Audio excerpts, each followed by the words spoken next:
Aleluia, irmãos. Glória a Deus. Só me organizar aqui. Quantos estão felizes nessa noite? Amém? Vamos abrir as nossas Bíblias. Aproveitar que os irmãos já estão de pé. Vamos abrir as nossas Bíblias no Salmo 126, versículo 1. Glória a Deus. O Senhor está falando com a sua igreja. Quem tem ouvidos, ouça o que o Espírito tem a dizer com a igreja. Amém? Amém ou misericórdia, irmãos?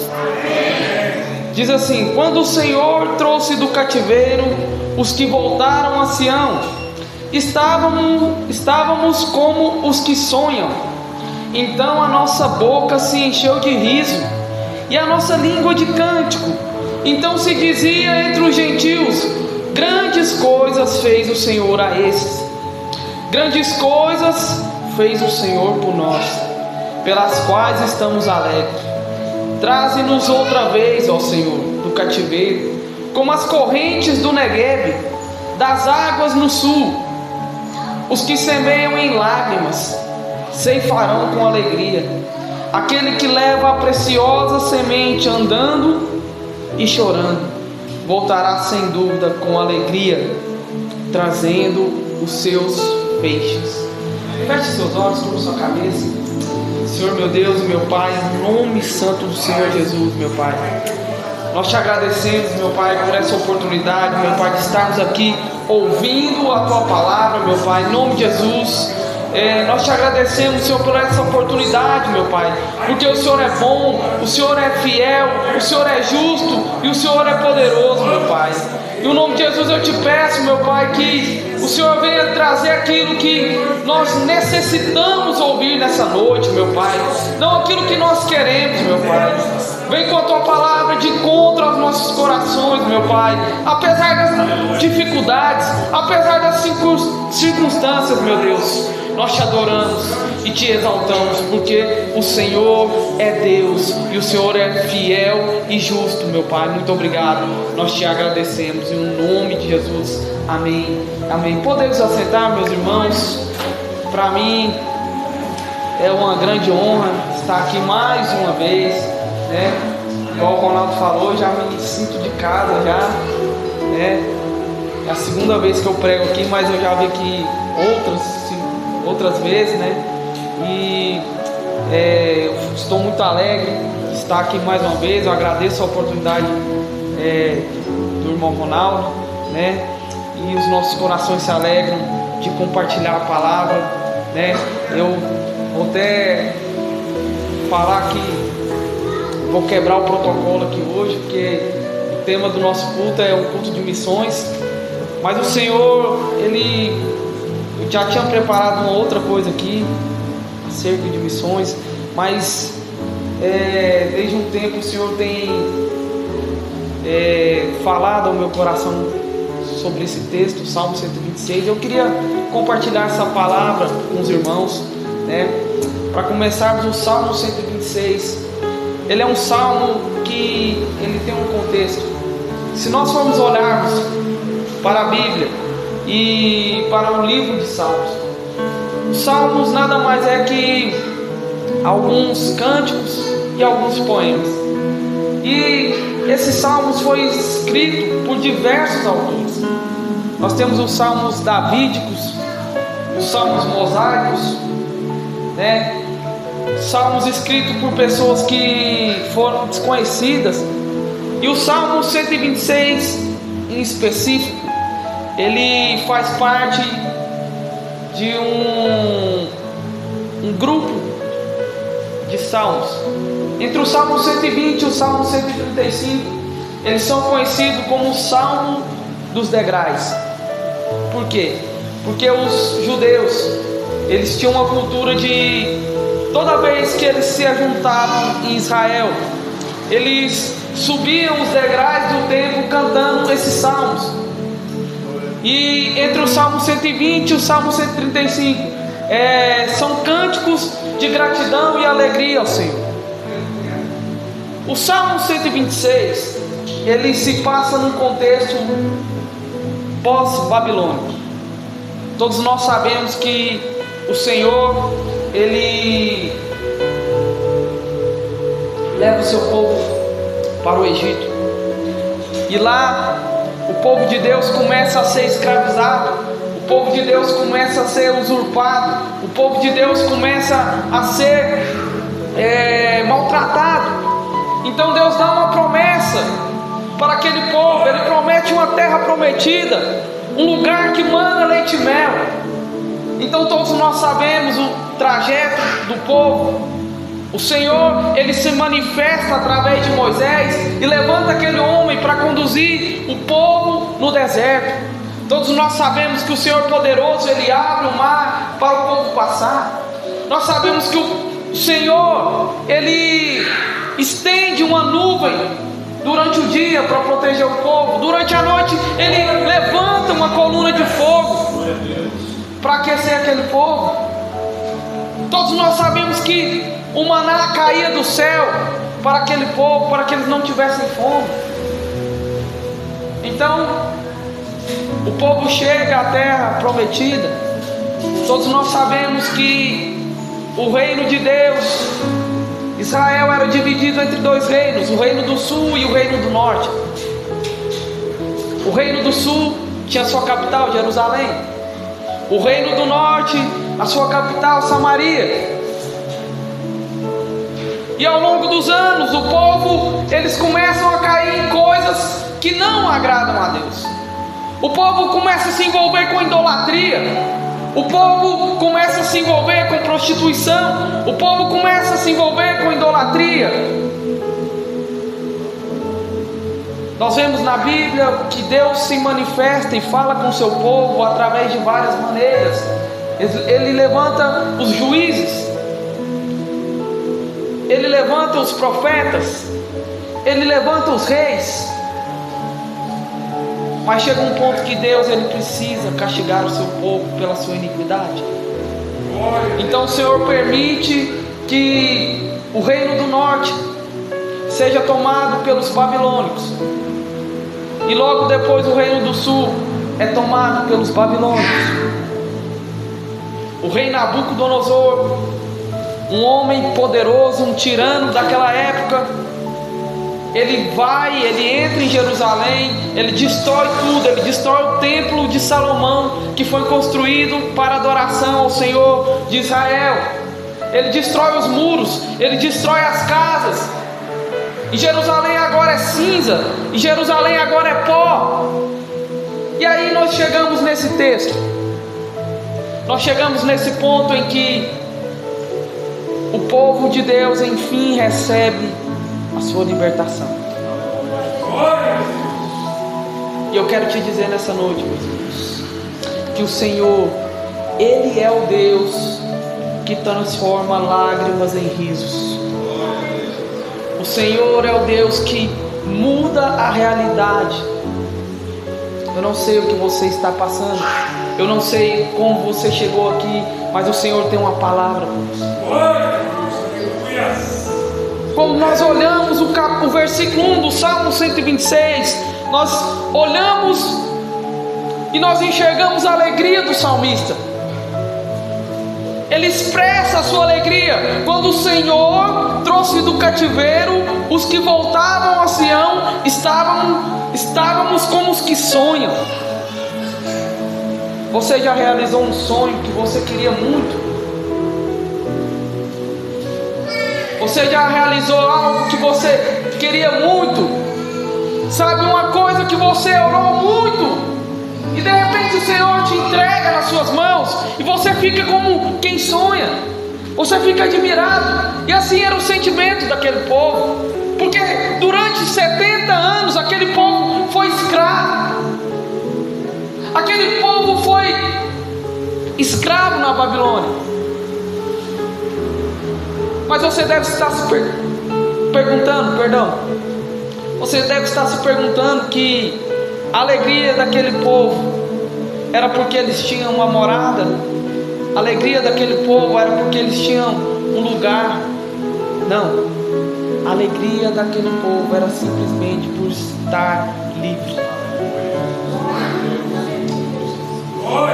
A alegria daquele povo era simplesmente por ser liberto pela mão do Senhor. E muitos de nós, amados, um dia fomos libertos pela mão do Senhor. Sabe quem lembra? Muitas pessoas nasceram num lar cristão, mas muitas foram alcançadas pelo Senhor Jesus. Sabe, talvez se você olhar para trás, você vai lembrar da vida que você levava antes de você conhecer o Senhor. Aquele povo não tinha nenhuma perspectiva.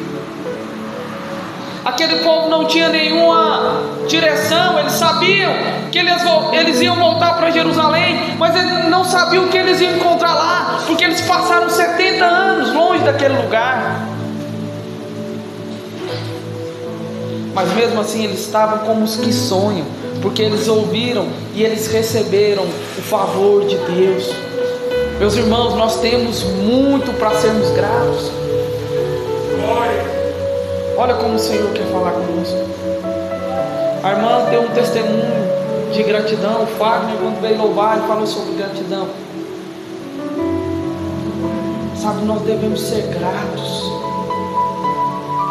O fato do Senhor ter nos libertado, o fato do Senhor ter nos alcançado, o fato de nós estarmos aqui nessa noite, amados, é um fato de nós nos alegrarmos na presença do Senhor. Quem já viu aqui aquele crente amargo?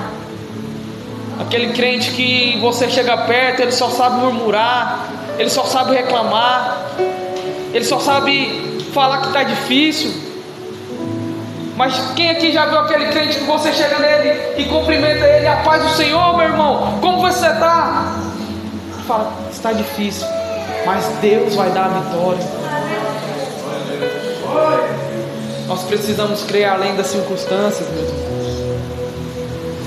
O cenário daquele povo era um cenário que não tinha nada. O cenário daquele povo era um cenário de alegria pela liberdade, mas a incerteza do que viria pela frente. Muitas das vezes nós olhamos a nossa realidade, nós não enxergamos. Muitas das vezes nós olhamos ao nosso redor e nós nos entristecemos, mas nós temos grandes coisas para se alegrar, porque o Senhor tem feito grandes coisas nas nossas vidas. O fato de estarmos aqui nessa noite é um motivo para nos alegrarmos. Quantas pessoas queriam estar sentadas nessa cadeira, ouvindo essa palavra? Quantas pessoas que saíram das suas casas e não voltaram mais? Quantas pessoas que nesse exato momento estão morrendo, entregando as suas vidas em favor do Senhor Jesus Cristo? Nós temos tudo. E muitas das vezes nós não enxergamos os milagres e as maravilhas do Senhor, porque nós temos demais. Porque as coisas ordinárias da nossa vida passam batido aos nossos olhos. O fato de nós termos uma casa, o fato de nós termos uma família, o fato de nós termos um lar é motivo para nos alegrarmos. Sabe, os milagres do Senhor são reconhecidos por todos. No versículo 2 ele fala: então a nossa boca se encheu de riso e a nossa língua de cântico. Então se dizia entre os gentios: grandes coisas fez o Senhor a estes, grandes coisas fez o Senhor por nós, pelas quais estamos alegres. Sabe, amados, aquele povo, eles estavam presos na Babilônia. Só que tem algo curioso, porque não estava só a nação de Israel ali. Os babilônicos, eles dominavam praticamente o mundo naquela época, e eles levaram várias nações para aquele lugar. Mas acontece que no ano 70, o rei Ciro, ele invade a Babilônia e ele expede um decreto de liberdade para o povo de Israel. Talvez na sua vida você está passando por algo difícil. Talvez no seu lar você está passando por uma coisa que você acha que não tem solução. Mas eu quero te falar que o Senhor muda a realidade. O Senhor troca o governo. O Senhor muda a liderança para abençoar o seu povo. Ele é o Deus que muda a realidade. Ele é o Deus que transforma uma situação. Ele muda o cenário para te abençoar.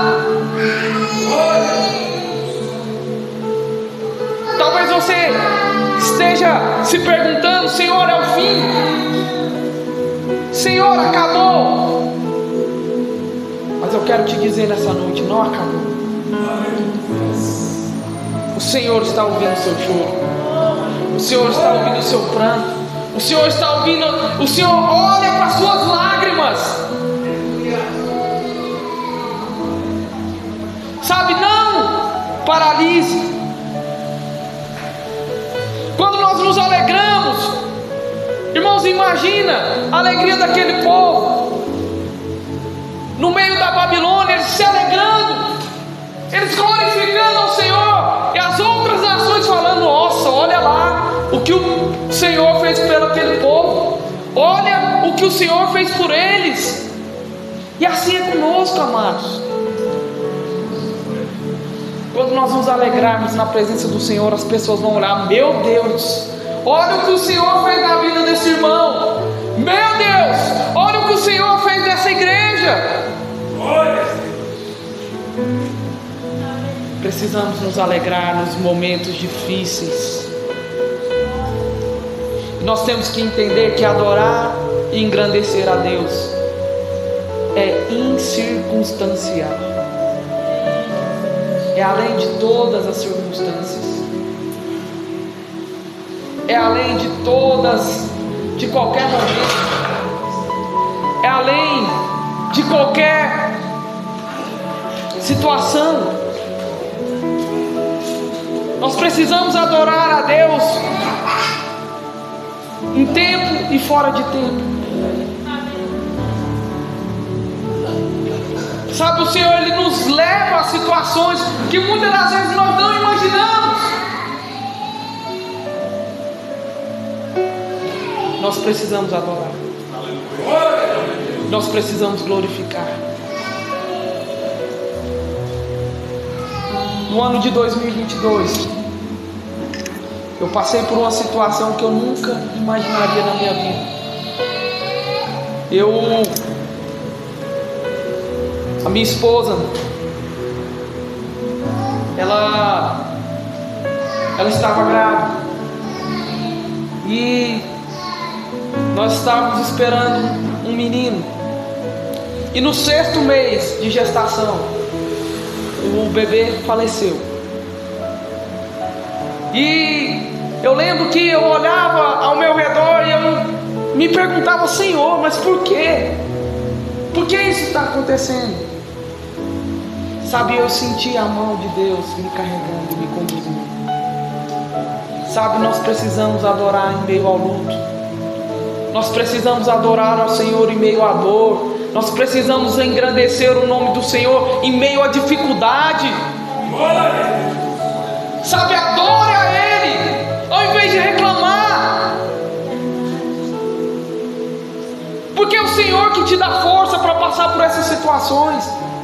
É o Senhor que te levanta. É o Senhor que te guia. É o Senhor que te capacita.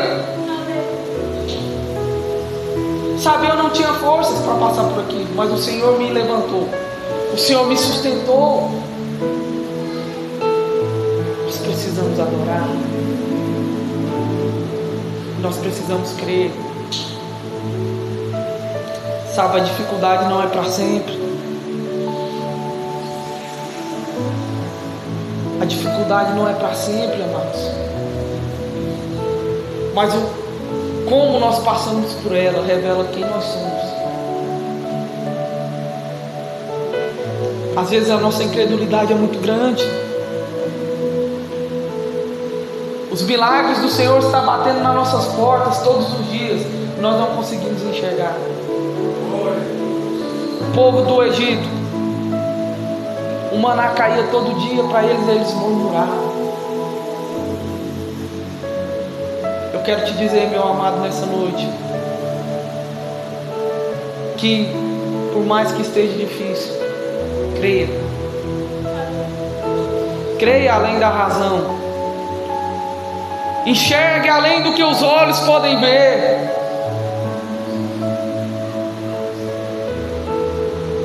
Enxergue além daquilo que você está observando hoje, porque o Senhor, Ele muda o cenário, Ele transforma, Ele muda. Ele troca o disco em seu favor. Não pense que Ele te abandonou. Às vezes nós queremos, pelo fato de nós vivermos numa geração muito rápida, tudo hoje é rápido. Você vai mandar você querer pegar um número de uma pessoa lá na China, lá, em alguns segundos você grava um áudio, a pessoa reproduz e ela já te manda outro.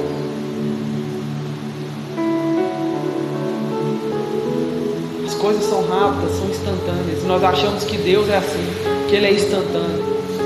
Mas o tempo e a hora de Deus é da vontade dEle.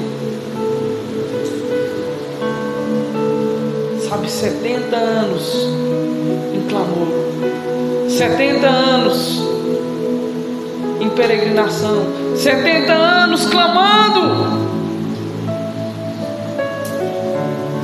Quanto tempo você tem orado pela sua causa? Quanto tempo você tem orado em favor de alguém? Sabe, não desista. Quantos de nós temos uma pessoa na nossa família que nós olhamos e falamos, daquele ali não tem jeito, aquele ali já era. Quanto tempo você tem orado por ele? Quanto tempo você tem clamado por ele? Quanto tempo? Aquele povo ficou preso durante 70 anos. Talvez as pessoas que entraram naquele cativeiro, crianças, elas saíram de lá adultos. Uma geração quase se passou, mas a fé permaneceu.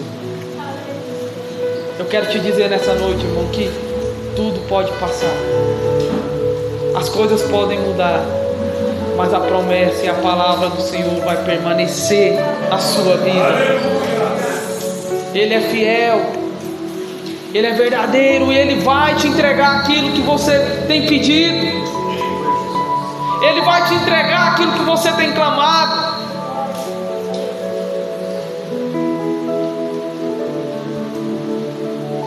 Nós queremos as coisas muito rápidas. Sabe, nós não queremos pegar uma fila no banco. Nós não queremos esperar o sinaleiro. Quantas e quantas vezes a gente vê no trânsito a pessoa lá, o tempo do semáforo está contando e ele está avançando, ele está avançando. Nossa geração é uma geração ansiosa. Sabe quantos, se a gente for pesquisar aí, quanto índice de ansiedade tem crescido no nosso país? As pessoas querem as coisas muito rápidas. Só que talvez uma coisa rápida não é uma coisa segura. Plantar exige esforço. Plantar exige esforço. A palavra do Senhor diz que aquele que constrói a casa sobre a rocha, aquele que ouve as minhas palavras e pratica, é como alguém que constrói a sua casa sobre a rocha. Esse dia eu estava conversando com o irmão e a gente fez uma observação sobre esse versículo. Porque a gente acha que construir uma casa sobre a rocha é simplesmente chegar lá e colocar os tijolos e fazer no alicerce, não. Para construir em cima da rocha precisa conhecer o terreno, precisa escavar, fazer um alicerce.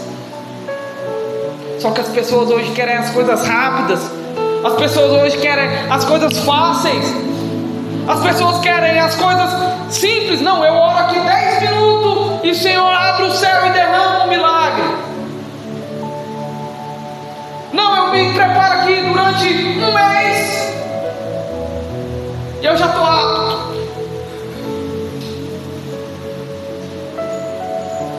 Plantar exige esforço, exige lágrimas, exige suor.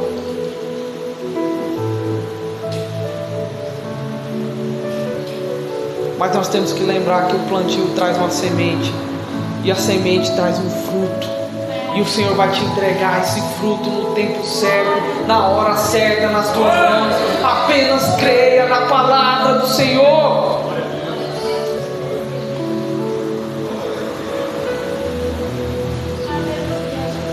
O Senhor é especialista em abrir as portas.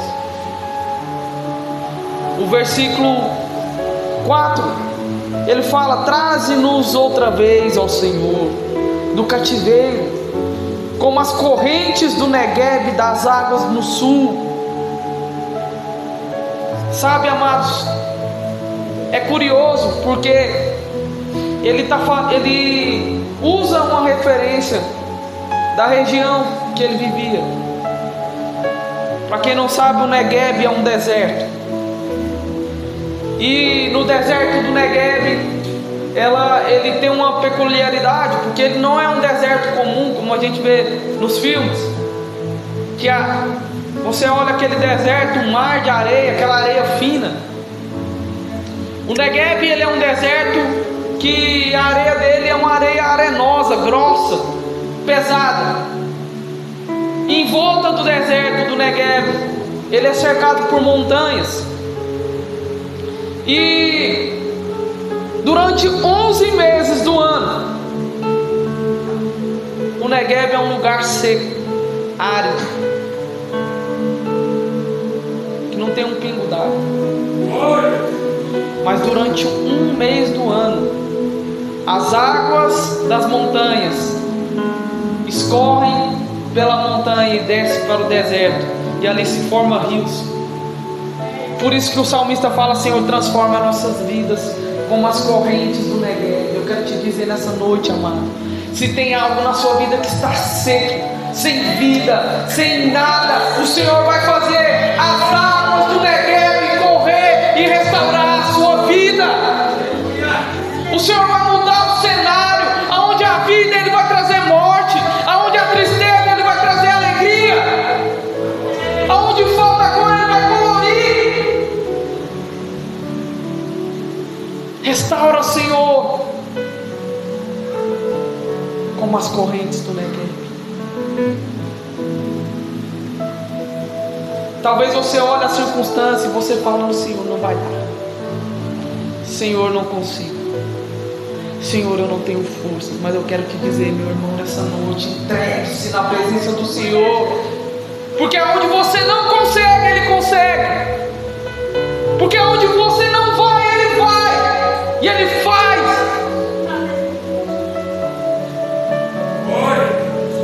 Talvez você ache que o seu casamento não tem jeito. Talvez você ache que seus filhos não têm jeito. Talvez você ache que o seu trabalho não tem jeito. Mas eu quero te dizer que Jesus, Ele dá um jeito. Ele muda, Ele transforma, Ele liberta, Ele restaura. Se alegre. Se alegre. Porque a vida do crente, amado, não é uma vida fácil. Nós sabemos. Nós temos provas, circunstâncias que vão nos exigir esforço. Mas nós não podemos perder a alegria no Senhor. Último ponto que ele fala: certamente os que plantam com lágrimas colhem com alegria. Versículos 5 e 6: os que semeiam em lágrimas ceifarão com alegria. Aquele que leva a preciosa semente, andando e chorando, voltará sem dúvida com alegria, trazendo consigo os seus molhos. Eu quero te dizer que a sua oração é um plantio. Quem aqui se recorda de algo que você orou lá no passado e hoje você tem em mãos?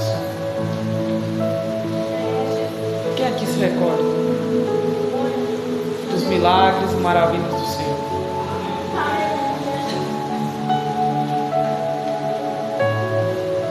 Quando nós estamos orando, nós estamos plantando. Mas eu quero te dizer, meu irmão, nessa noite, que talvez você está plantando com lágrimas, talvez você está chorando na presença do Senhor, mas você colherá com alegria. Eu não sei o que tem acontecido na sua vida, eu não sei o que você tem passado, mas eu quero te dizer que o Senhor te dará o fruto. E o fruto, ele é assim: a gente pega lá a semente pequenininha, a gente olha para aquela semente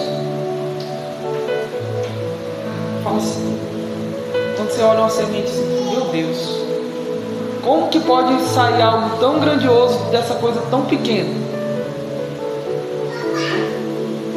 Quem aqui já viu uma semente? A pessoa vai lá, ela tem que, hoje em dia, né, a tecnologia, a pessoa tem que analisar o solo, ela tem que olhar ali a profundidade que ela tem que impor aquela semente. Talvez tenha uma semente que a profundidade de um é diferente da outra, né? O remédio que tem que pôr ali no solo para aquela semente vingar. Assim é a nossa oração.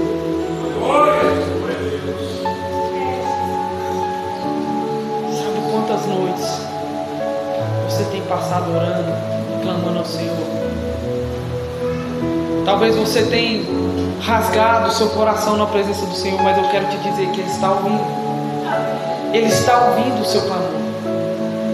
Ele está ouvindo a sua oração. Talvez você pense que você está orando e o Senhor não está ouvindo, mas Ele ouve as nossas orações. Ele colhe as nossas lágrimas em odres.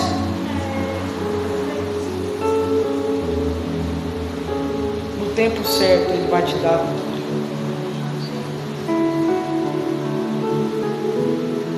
Lá na frente, quando o povo de Deus já está em Jerusalém,